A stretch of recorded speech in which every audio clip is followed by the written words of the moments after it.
Vamos então começar o capítulo 2, manifestações físicas, mesas girantes. Nós estamos no item 60. Dá-se o nome de manifestações físicas àquelas que se traduzem por efeitos sensíveis, tais como os ruídos, o movimento e o deslocamento de corpos sólidos. Alguns são espontâneos, quer dizer, independentes de toda vontade. Os outros podem ser provocados. Não falaremos primeiro senão desses últimos, quer dizer, vai falar dos provocados. E para que tenha uma manifestação de efeito físico, hoje nós sabemos, o Kardec vai descobrir isso através dos estudos, ele vai colocar aqui no livro, que precisa de um médium de efeito físico. E como é que ele foi descobrindo isso? Porque quando determinada pessoa não vinha, não acontecia o efeito físico. Se aquela pessoa estivesse presente na reunião ou perto da onde estava realizando a reunião, o efeito físico acontecia. Então ele começou a perceber que existiam os médiums que faziam diferença estando na reunião, né? A presença deles, e hoje nós sabemos que é o ectoplasma, o médium de efeito físico doa o ectoplasma, e o plano espiritual se utiliza desse ectoplasma para realizar os efeitos físicos. O efeito mais simples, e um dos primeiros que foram observados, consiste do movimento circular dado a uma mesa, que foi como Kardec descobriu e começou a estudar, e começou o estudo que resultou na resposta dos espíritos. Os espíritos montaram o livro dos espíritos, né? Com as respostas e o trabalho do Kardec montaram o livro dos médiuns, o Evangelho segundo o Espiritismo, Céu e Inferno, e o Kardec colocou as suas teorias e seus pensamentos no livro A Gênese. Então, o efeito mais simples e um dos primeiros que foram observados consiste no movimento circular dado a uma mesa. Este efeito se produz igualmente sobre todos os outros objetos, mas a mesa sendo sobre a qual mais se exercitou, porque era mais cômoda, o nome de mesas girantes prevaleceu para a designação desse tipo de fenômeno. Quando dizemos que esse efeito foi um dos primeiros a serem observados, queremos nos referir a estes últimos tempos. E quando ele fala que esses últimos tempos, ele está falando ali metade do século XIX, né? Porque é bem certo que todos os gêneros de manifestações eram conhecidos desde os tempos mais recuados, e não pode ser de outra maneira, uma vez que são efeitos naturais, devem ter se produzidos em todas as épocas. Esses efeitos nós vamos ver a sarça ardente, nós vamos ver a voz direta, né, com Moisés, a voz direta com Daniel e uma série de outros efeitos que aconteciam desde que o mundo é mundo. Então é o que ele está colocando aqui, né? Eram conhecidos desde os tempos mais recuados e não pode ser de outra maneira, uma vez que são efeitos naturais, devem ter se produzido em todas as épocas. Tertuliano fala em termos explícitos, né, em termos claros, de mesas girantes e falantes. Na época dele, ele viveu de 160 a 220 depois de Cristo, né, em Cartago, e foi o primeiro cristão a escrever uma obra em latim. Esse fenômeno, durante algum tempo, alimentou a curiosidade dos salões, porque ali, principalmente na Europa, nos Estados Unidos também, mas principalmente na Europa, era uma diversão, né? Era um passatempo, as mesas girantes, né? As mesas respondendo sim e não, e é o que o Kardec está colocando aqui. Esse fenômeno, durante algum tempo, alimentou a curiosidade dos salões, depois foi abandonado para passar a outras distrações, porque não era senão um objeto de distração. Duas causas contribuíram para o abandono das mesas girantes: a moda para as pessoas frívolas, que raramente consagram 2 invernos ao mesmo passatempo, e que coisa prodigiosa para elas, né? Porque dispensaram 3 ou 4 invernos para este passatempo, que era a mesa girante, que era o máximo, né, que as pessoas frívolas, as pessoas, né, que não se preocupam, não têm interesse por nada, só querem se divertir, usaram as mesas como passatempo. Cansou, mudaram de passatempo. Para as pessoas graves e observadoras, daí saiu alguma coisa de sério que prevaleceu. Se negligenciaram as mesas girantes, foi para se ocuparem das consequências muito mais importantes em seus resultados. Trocaram o alfabeto pela ciência, e eis todo o segredo deste aparente abandono do qual tanto ruído fizeram os ridicularizadores, né? Os oponentes da doutrina, como nós vimos, né, no nosso estudo passado. Como quer que seja, as mesas girantes não deixam de ser o ponto de partida da doutrina espírita. E a esse título nós lhe devemos algum desenvolvimento, tanto mais que, apresentando os fenômenos em sua maior simplicidade, o estudo das causas será mais fácil, e a teoria, uma vez estabelecida, nos dará a chave dos efeitos mais complicados. Para a produção do fenômeno, é necessária a intervenção de uma ou várias pessoas dotadas de uma aptidão especial. Kardec foi percebendo que precisava dessa aptidão especial, como nós comentamos aqui no começo aqui do nosso estudo. E que se designam sob o nome de médiuns. O número dos cooperadores é indiferente, a não ser que, na quantidade, pode-se encontrar alguns médiuns desconhecidos, né? Pessoas que nem elas sabem que são médiuns, nem quem está ali sabe que eles são médiuns, e são eles que proporcionam o trabalho, são eles que doam o ectoplasma, né? Para que os espíritos possam levantar a mesa, levantar a cadeira, bater, escrever, esse tipo de coisa. Quanto àqueles cuja mediunidade é nula, sua presença é sem nenhum resultado, e mesmo mais nociva que útil, pela disposição de espírito que frequentemente carregam, ou seja, né, pelo fato de não prestarem atenção, por não estarem se dedicando, não terem interesse científico, elas estão mais atrapalhando do que ajudando. Os médiuns gozam, sob esse aspecto, de uma força mais ou menos grande e produzem, em consequência, efeitos mais ou menos pronunciados. Frequentemente, uma pessoa, médium poderoso, quer dizer, o médium de efeito, depois nós vamos ter mais para frente esse conhecimento, passa a ter o nome de médium de efeito físico. Então ele coloca um médium poderoso, produzirá ela, a pessoa sozinha, mais do que 20 outras reunidas. Bastar-lhe-á pousar a mão sobre a mesa para que no instante se mova, eleve-se, tombe de saltos ou gire com violência. Não há nenhum indício da faculdade mediúnica. Só a experiência pode fazê-la reconhecer. Vamos lembrar que estamos aqui na metade do século XIX. É o começo do estudo, o começo do conhecimento. Quando, em uma reunião... Não, e é importante também aqui se colocar, porque o Kardec vai dizer o tempo todo, né, aqui a gente fala que está ali sem saber exatamente o que estava acontecendo, mas o Kardec vai colocar o tempo todo que é só o tempo, a experiência que vai determinar se uma pessoa é médium ou não. Então a gente vai ver situações ridículas, completamente irresponsáveis nas casas espíritas, da pessoa olhar para alguém e dizer: ah, você é médium. Como?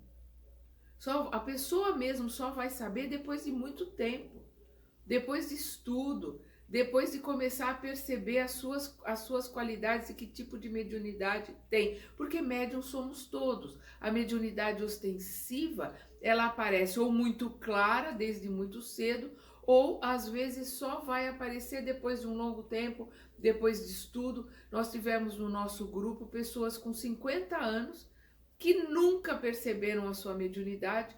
Depois de estudarem, né, curso de mediunidade 1, mediunidade 2, começaram a trabalhar no grupo mediúnico como sustentadoras, e aí começou a se perceber a mediunidade intuitiva, a mediunidade consciente, que essas pessoas nunca tinham percebido. Então, não há nenhum indício da faculdade mediúnica, só a experiência pode fazê-la reconhecer. Quando, em uma reunião, se quer ensaiar, é preciso muito simplesmente se sentar ao redor de uma mesa, né, lembrando aqui a época em que isso acontece, pousar as mãos estendidas em cima, sem pressão nem contenção muscular.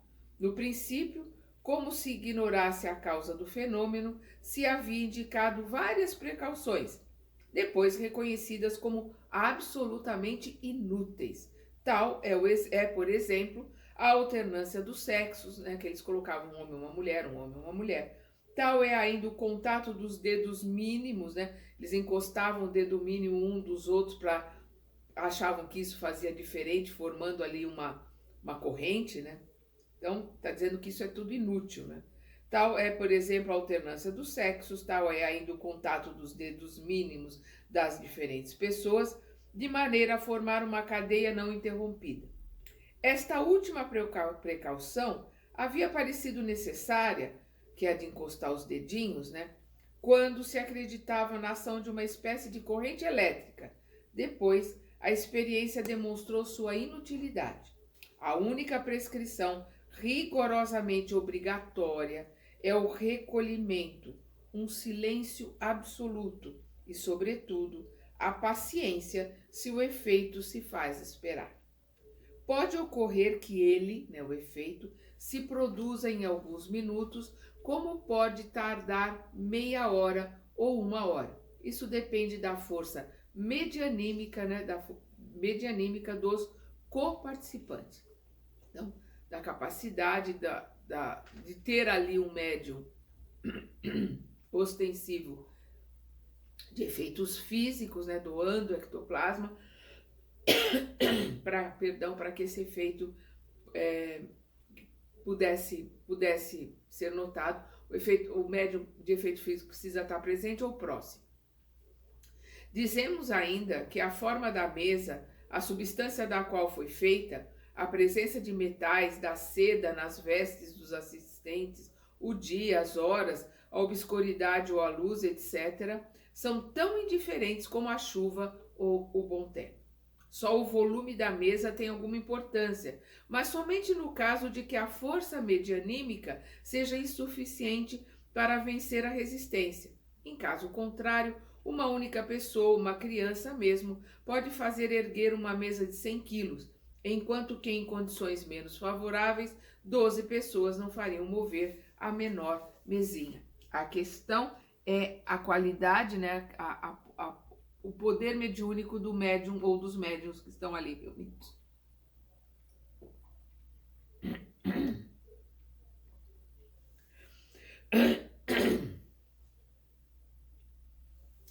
Estando as coisas nesse estado, quando o efeito começa a se manifestar, ouve-se bastante, geralmente, um pequeno estalido na mesa. Sente-se como um frêmito, um tremer, que é o prelúdio do movimento. Ela parece fazer esforços para se desprender, depois o movimento de rotação se pronuncia, acelera-se ao ponto de adquirir uma rapidez tal que os assistentes têm todas as dificuldades do mundo para seguir. Uma vez estabelecido o movimento, pode-se mesmo se afastar da mesa, que continua a se mover em diversos sentidos, sem contato. Em outras circunstâncias, a mesa se levanta e se endireita, ora sobre um só pé, ora sobre outro, depois retoma docemente a sua posição natural. Outras vezes, ela se balança, imitando o movimento transversal ou longitudinal de um barco. De outras vezes, enfim, para isso é preciso uma força medianímica considerável, né? Uma energia do médium ali mais potente, mais considerável, destaca-se inteiramente do solo, né? Se levanta até o teto, né? E se mantém em equilíbrio no espaço, sem ponto de apoio, erguendo-se mesmo por vezes até o teto, de modo que se lhe possa passar por debaixo. Depois desce lentamente, balançando como faria uma folha de papel, ou bem cai violentamente e se quebra, o que prova de maneira patente que não se é o joguete de uma ilusão de ótica.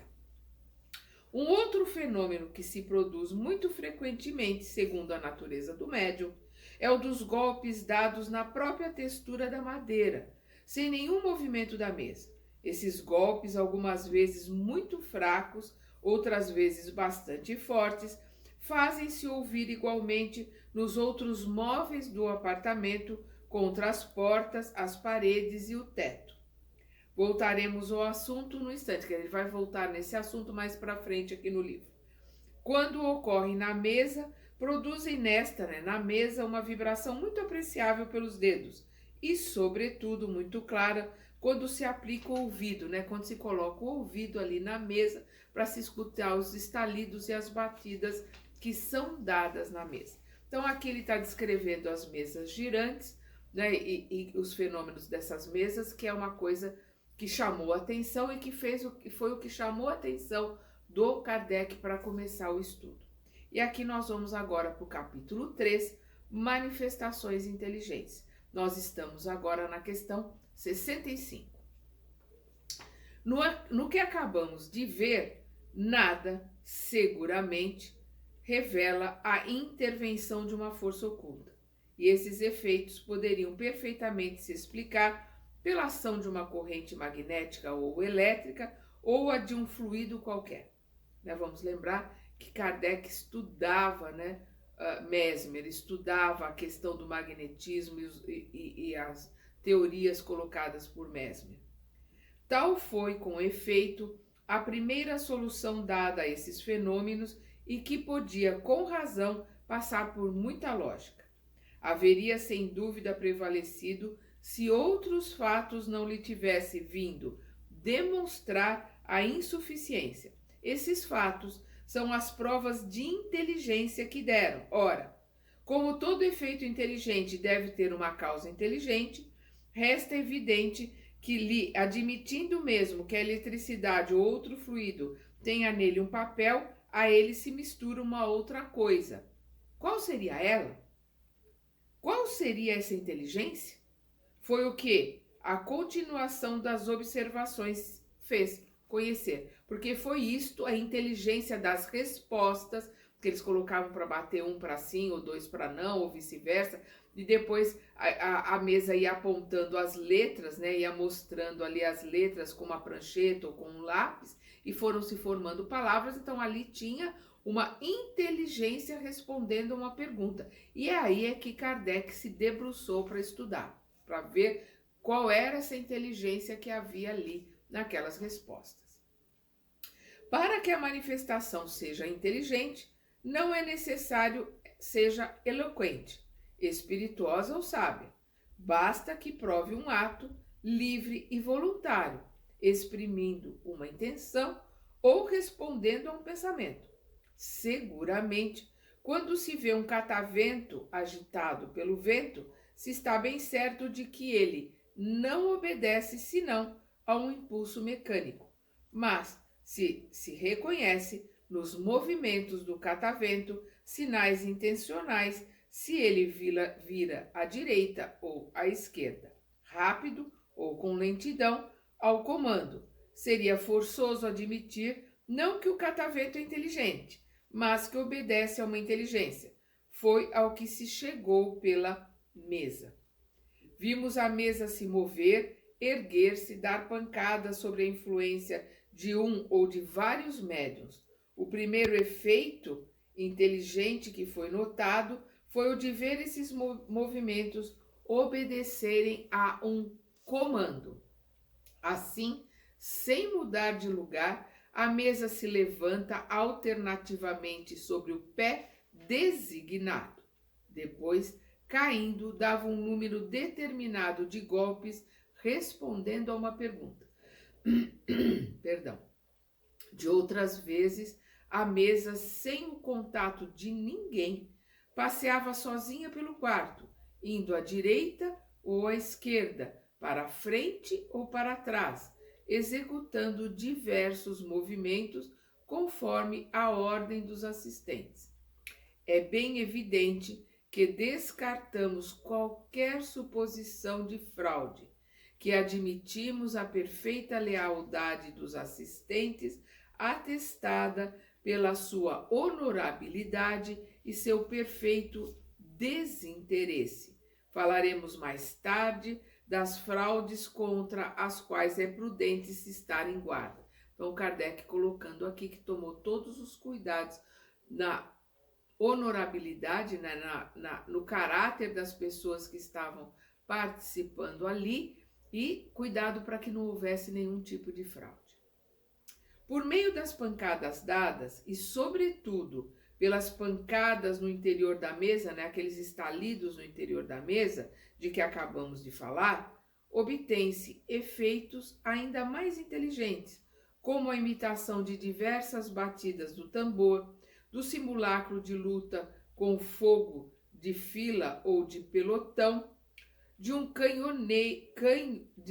canhoneio, depois o rangido da serra, os golpes de martelo, o ritmo de diferentes melodias, etc.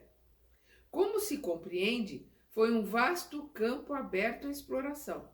Foi dito que uma vez que havia ali uma inteligência oculta, deveria poder responder às perguntas, e ela respondeu, com efeito, por sim ou por não, por meio de um número de pancadas convencionadas. Por terem sido essas respostas muito insignificantes, teve-se a ideia de fazer designar as letras do alfabeto e de compor assim palavras e frases. Esses fatos renovados, reproduzidos à vontade por milhares de pessoas e em todos os países, porque não era só na Europa e nos Estados Unidos, em todos os lugares as pessoas se divertiam com essas mesas, não poderiam deixar dúvida sobre a natureza inteligente das manifestações. Foi então que surgiu um novo sistema, segundo o qual essa inteligência não seria outra senão a do médium, do interrogante ou mesmo dos assistentes. A dificuldade era explicar como essa inteligência podia, se refletir na mesa e se traduzir por pancadas, desde que se averigou que essas pancadas não eram dadas pelo médium, eram-nos, pois, pelo pensamento. Ora, o pensamento dando pancadas seria um fenômeno mais prodigioso ainda do que todos aqueles que foram vistos ali com a mesa, de todos aqueles que estavam acontecendo. A experiência não tardou em demonstrar a inadmissibilidade dessa opinião. Com efeito, as respostas se encontravam muito frequentemente em oposição formal com o pensamento dos assistentes, fora da capacidade intelectual do médium e mesmo em idiomas ignorados por ele, ou relatando fatos desconhecidos de todos. Vamos lembrar que, como Kardec era poliglota, ele formulava questões em outras línguas que ali ninguém conhecia, que ele conhecia, e vinham as respostas na língua que ele estava fazendo a pergunta. Os exemplos são tão numerosos que é quase impossível que alguém se tenha se ocupado um pouco com as comunicações espíritas, dele não tenha sido muitas vezes testemunha. Quem se ocupou um pouco com as manifestações, estudou um pouco, ficou atento, é impossível que a pessoa não seja testemunha da inteligência das respostas que vinham. Citaremos apenas um que nos foi referido por uma testemunha ocular.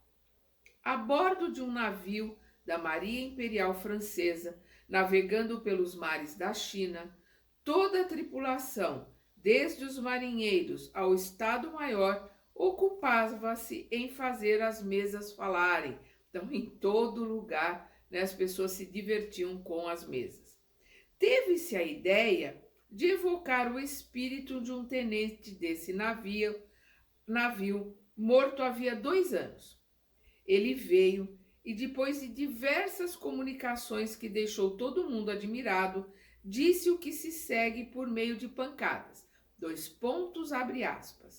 Vos suplico insistentemente que paguem ao capitão a soma de, indicava a quantia, que lhe devo, e que lamento não ter podido lhe reembolsar antes da minha morte.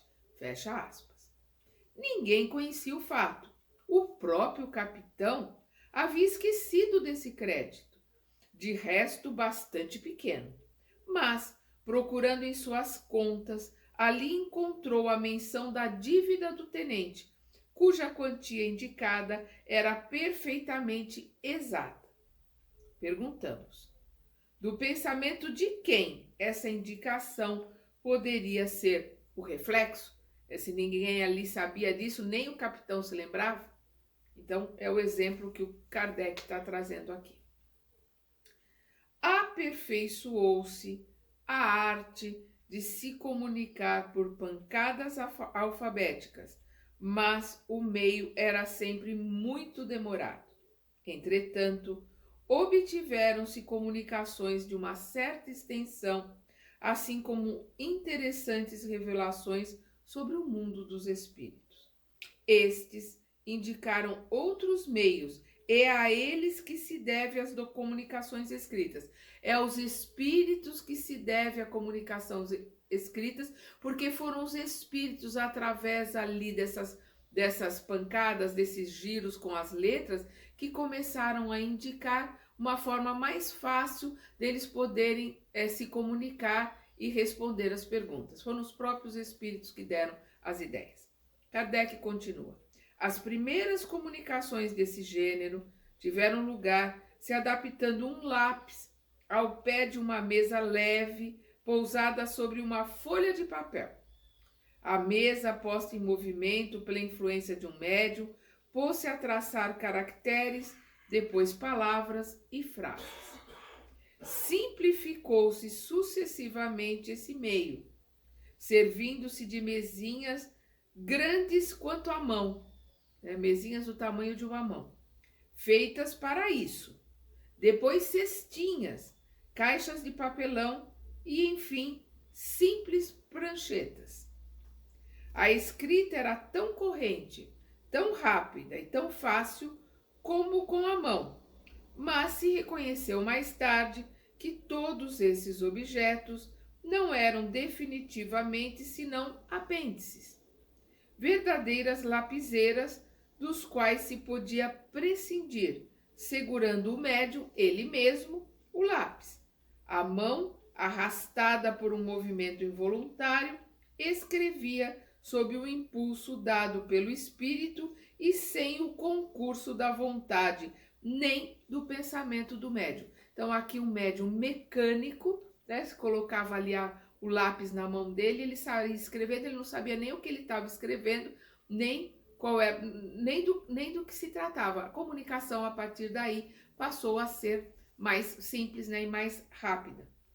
Desde então, as comunicações de além-túmulo não tiveram mais limites do que a correspondência habitual entre os vivos.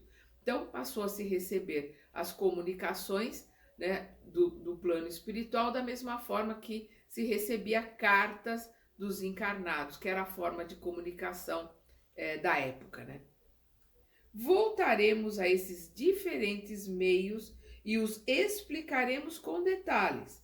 Mais para frente, o Kardec volta a esses meios de comunicação e explica detalhe a detalhe de cada meio, que é ele que vai dar os nomes de médium, de psicografia, de psicofonia, mecânico, semimecânico e por aí vai. Então, voltaremos a esses diferentes meios e os explicaremos com detalhes. Nós os esboçamos rapidamente para mostrar a sucessão dos fatos que conduziram à constatação nesses fenômenos da intervenção de inteligências ocultas, de outro modo dito, dos espíritos. Então, ele tratou aqui de uma forma rápida e mostrando como tudo começou, com as mesas girantes, e depois os próprios espíritos colocaram ali como a comunicação poderia ficar mais fácil e passou a se utilizar da psicografia, o lápis ali na mão do médium mecânico que saía escrevendo. Então, nós terminamos aqui a questão 71 e no próximo estudo nós vamos começar o 4º capítulo e começaremos o item, eu sempre falo questão, né, é por hábito, mas no livro dos médiuns são itens. Nós estudaremos então o item 72. Até lá!